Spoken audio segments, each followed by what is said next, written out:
আমার গল্প প্রিয় বন্ধুরা, কেমন আছো তোমরা? আশা করি ভালো আছো, আমিও ভালো আছি। তোমাদের মজা দিতে আমি আরও একটি মজার গল্প নিয়ে এসেছি। গল্পটি শুনলে তোমাদের রড দিয়ে ঝরনার মতো পানি বেরিয়ে আসবে। তো বুঝতেই পারতেছ গল্পটা কেমন ইন্টারেস্টিং হতে চলেছে, তাই দেরি না করে কানে হেডফোন পরে নাও। আর যারা আমার সাথে কথা বলতে চাও বা ইমো নাম্বার পেতে চাও, আমি ভিডিওর মধ্যে নাম্বার দিয়ে দেব, আপনারা ভিডিও কলে আমার সাথে মজা করতে পারবেন। চলো তবে আর দেরি না করে শুরু করা যাক। পয়স মাস, শীতটা বেশ ঝাঁকিয়ে বসেছে। গেল বছর থেকে এবছর শীতের প্রকোপটা অনেক বেশি। কম্বল মোড়া দিয়ে আমি ঘুমাচ্ছিলাম। হঠাৎ মা এসে ঘুম থেকে ডেকে তোলে। আমি বিরক্তি নিয়ে আড়মোড়া দিয়ে কম্বলের নিচ থেকে মুখখানা বের করে তাকাই মার দিকে। আমার হাতে ফোন খানা ধরিয়ে দিয়ে রুম থেকে চলে যান। আমি হ্যালো বলতে ও প্রান্ত থেকে তার মেজ খালার কণ্ঠস্বর শুনতে পেলাম। হ্যালো আসিফ। জিবি খালা, আসিফ বলছি। সুমাইয়া সুমাইয়া। বাবা আসিফ, খবরের কাগজে দেখতে পেলাম তোর ইউনিভার্সিটি বন্ধ। এক কাজ কর না, এই বন্ধে তুই রংপুরে সুমাইয়া আমার খালাতো বোন, ওখান থেকে ঘুরে আয়। ঢাকায় ফেরার পথে তোর সাথে সুমাইয়া আর আমার নাতিটাকে নিয়ে আসবি। অনেক দিন ওদের দেখি না। কটা দিন থেকে যাবে ঢাকায় আমাদের সাথে? আমি একটু চিন্তা করে ঠিক আছে খালা, আমি যাব। কবে যেতে হবে? তোর সুবিধা মতো 2-3 দিন মধ্যে গেলেই চলবে। ঠিক আছে খালা, তুমি কোনো চিন্তা করো না। আমি কাল পরশু রওনা হয়ে যাব রংপুর। তুমি সুমাইয়া আপুকে বলে দেও আসছি। ফোনটা রেখে আসিফ বাথরুমের দিকে হাঁটা দেয় ফ্রেশ হবে বলে। ঢাকা বিশ্ববিদ্যালয়ের ফিন্যান্স বিষয়ে অনার্স পড়ছে আসিফ। আসিফের তেমন কোনো ব্যস্ততা নেই পড়াশোনার চাপ। তার উপর ঢাকা ইউনিভার্সিটি অনির্দিষ্টকালের জন্য বন্ধ ঘোষণা করেছে রোকেয়া হলের এক ঘটনাকে কেন্দ্র করে। সারাদিন বাসায় ঘুমিয়ে অলস সময় কাটছে তার।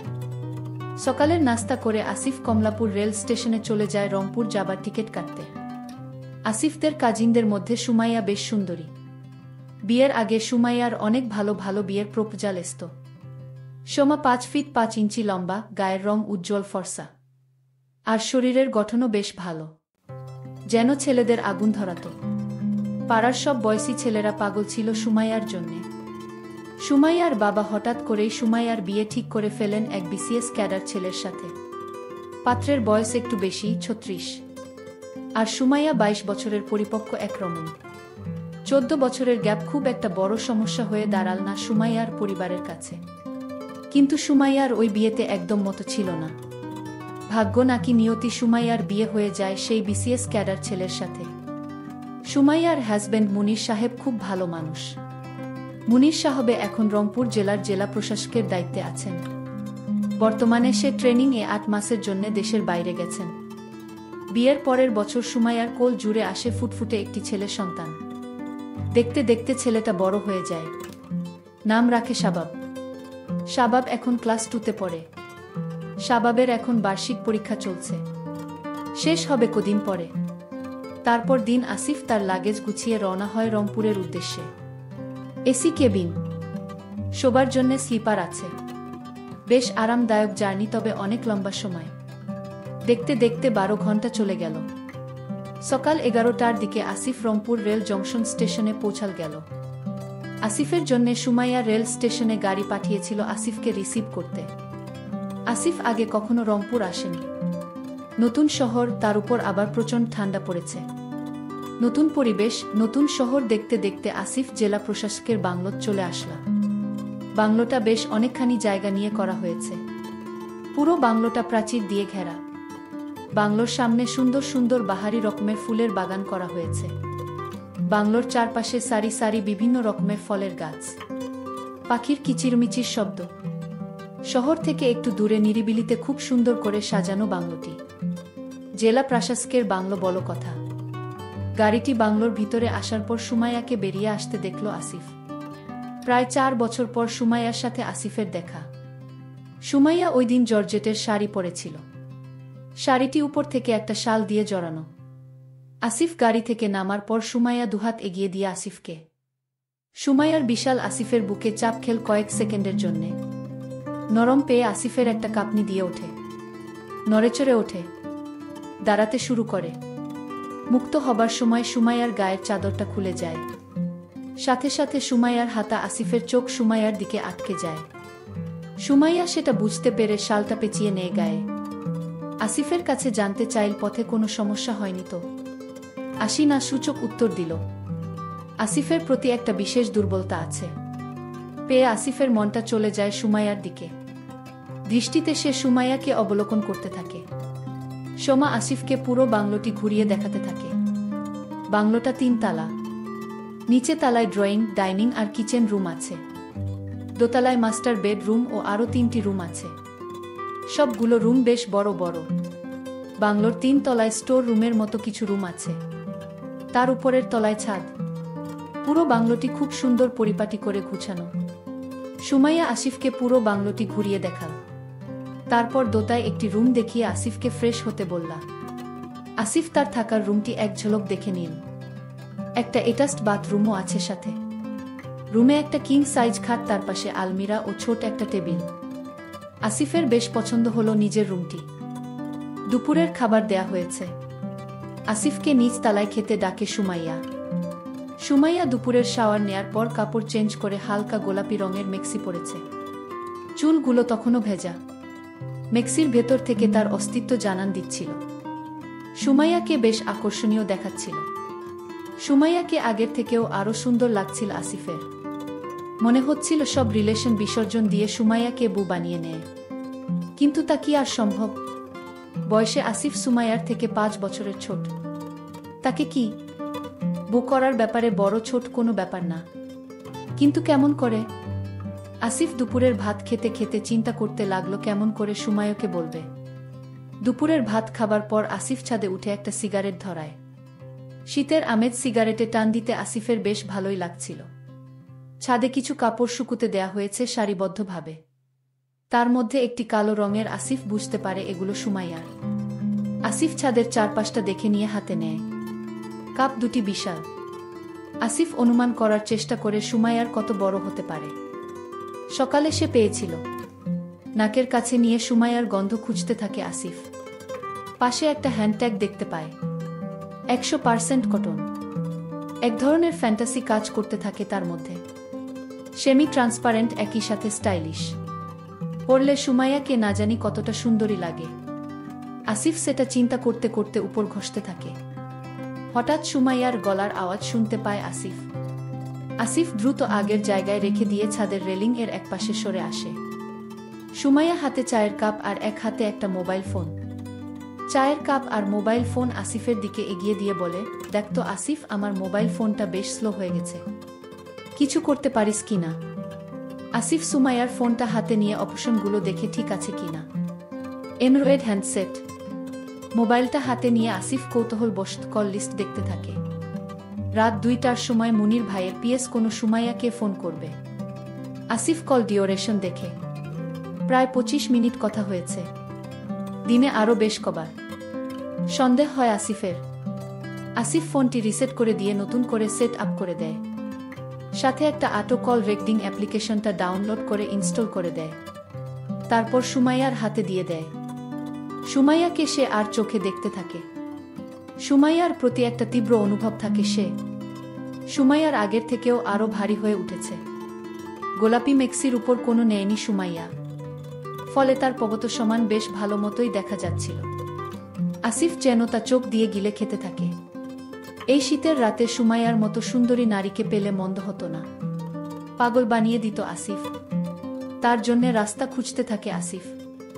রাতে একটু আগে ভাগে ঘুমিয়ে পড়ে আসিফ। রাত 2টার দিকে হঠাৎ তার ঘুম ভেঙে যায়। সে ঘুম থেকে উঠে পানি খাবার জন্য নিচে নামে আসতে থাকে। হঠাৎ সোমা এবং পুরুষ কণ্ঠস্বর শুনতে পেয়ে থেমে যায়। নীরবে সে নিচে নেমে আসে। শুনতে পায় সুমাইয়া বলছে মুনির ভাইয়ের পিএসকে বলছে, প্লিজ দেখো, এখন এসব হবে না। ঢাকা থেকে আমার কাজিন এসেছে। তোমাকে একটু চলে যাব জান। আমার কাজিন জানতে পারলে সর্বনাশ হয়ে যাবে। ও যতদিন এখানে আছে ততদিন এগুলো থেকে দূরে থাকতে হবে আমাদের দুজনকেই। আসিফ যেন আকাশের চাঁদ পেয়ে যায়। সুমাইয়ার চাবি তার হাতে চলে আসে। এহেন মেঘনা চাইতেই জল।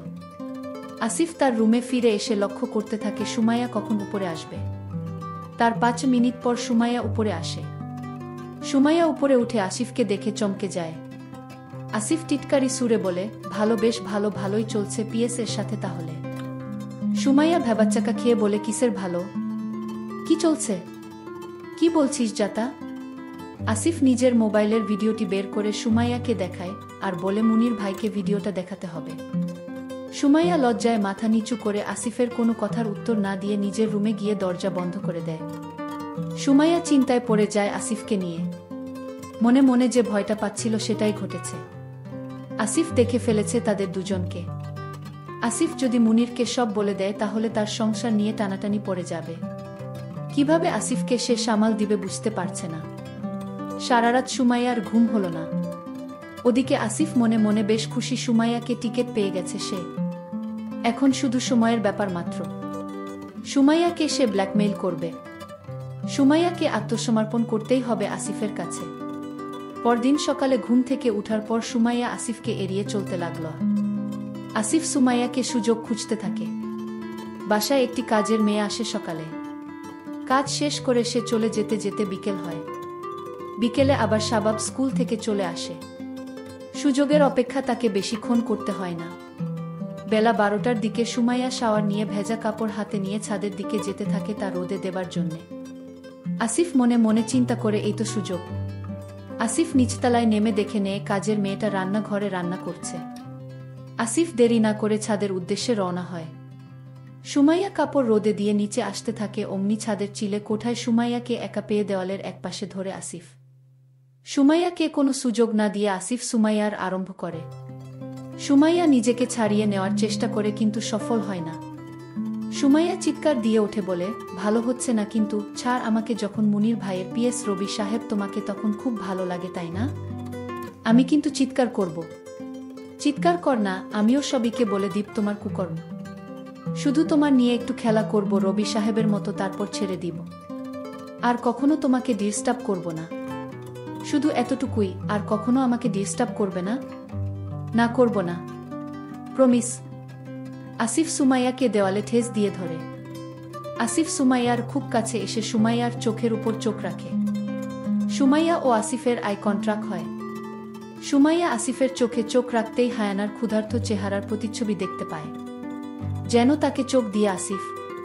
সুমাইয়ার অসহায় চোখ দুটির দিকে তাকিয়ে আসিফের একটুও করুণা হল না। সুমাইয়া আসিফের চোখ থেকে নিজের দৃষ্টি সরিয়ে নেয়। মুখটা নিচু করে অন্যদিকে ঘুরিয়ে নেয়। আসিফ দুহাত দিয়ে সুমাইয়ার, আসিফের দুই হাত সুমাইয়ার বিশাল কিন্তু পারে না। তার হাতের পাঞ্জার থেকেও সুমাইয়ার বেশ বড়। আসিফের হাতের আঙ্গুলগুলো যেন পারদর্শী। তারপর জনে জনে সবাইকে জানাব। তখন তোর সংসার কেমন করে টিকে সেটা আমিও দেখব। আমি যদি দেই তার কি গ্যারান্টি আছে? তারপরও তুমি আমার হাজব্যান্ডকে বলবে না? এই তো সুমাইয়া লাইনে আসছে। আমি তোমার পেলে কাউকে কিছুই বলবো না। তবে কি? শুধু তোমার হাজব্যান্ডকে জানাবো মানে? ক্রোধ আর রাগান্বিত কণ্ঠে সুমাইয়া জানাতে চাই। মানে খুব সোজা, আমি যতদিন রংপুর আছি ততদিন আমি তোমাকে এমনটি। আসিফের থাপ্পড় খেয়ে সুমাইয়ার মাথায় চক্কর খেল। আসিফের কথাগুলো যেন তার থেকেও বেশি তাকে তেজ করে দিল। সুমাইয়া ফাটামতো চুপসে যেতে থাকল। আসিফ সুমাইয়ার সবচেয়ে দুর্বল জায়গাটার মধ্যে ছুরি দিয়ে আঘাত করল। সুমাইয়া মনে মনে ভাবল, আজ এই জঘন্য কাজটা তাকে করতে হবে শুধু তার ভুলের কারণে। রবির সাথে তার সম্পর্ক তা আসিফ জানে এবং তার হাতে প্রমাণও আছে। আসিফ তাকে ব্ল্যাকমেইল করছে। সুমাইয়া বুঝতে পারে সুমাইয়া হাতে আর কোনো পথ খোলা নেই নিজেকে আসিফের কাছে বলিদান করা ছাড়া। আসিফ হায়ানার মতো তার চুপ করে অসার দেহে সিঁড়িতেই দাঁড়িয়ে রইল সুমাইয়া। আসিফের সুমাইয়ার মনের ভাষা বুঝে নিতে দেরি হল না। আসিফ ছাদের সিঁড়ির উপরই ভাগে নিয়ে সুমাইয়াকে দাঁড়া করালো। ছাদের সিঁড়ি ঘরের দরজাটা খোলা থাকার সুবাদে দিনের আলোতে সুমাইয়াকে সে ভালোমতো দেখতে পাচ্ছিল। সোমা গার নীল রং, তার মধ্যে ছোট ছোট গোলাপ ফুল আঁকা প্রিন্টের পড়েছে। আসিফ সেটা খেয়াল করে মনে মনে ভাবল, এই মেক্সির ভেতরে আছে আরও সুন্দর একটি তাজা গোলাপ। ভ্রমর হয়ে সে সুমাইয়ার মিষ্টি সুবাস নিবে আর মধু আরোহণ করবে। আজকের গল্পটি এ পর্যন্ত। এতক্ষণ সাথে থাকার জন্য ধন্যবাদ। দেখা হবে পরবর্তী কোনো ভিডিওতে।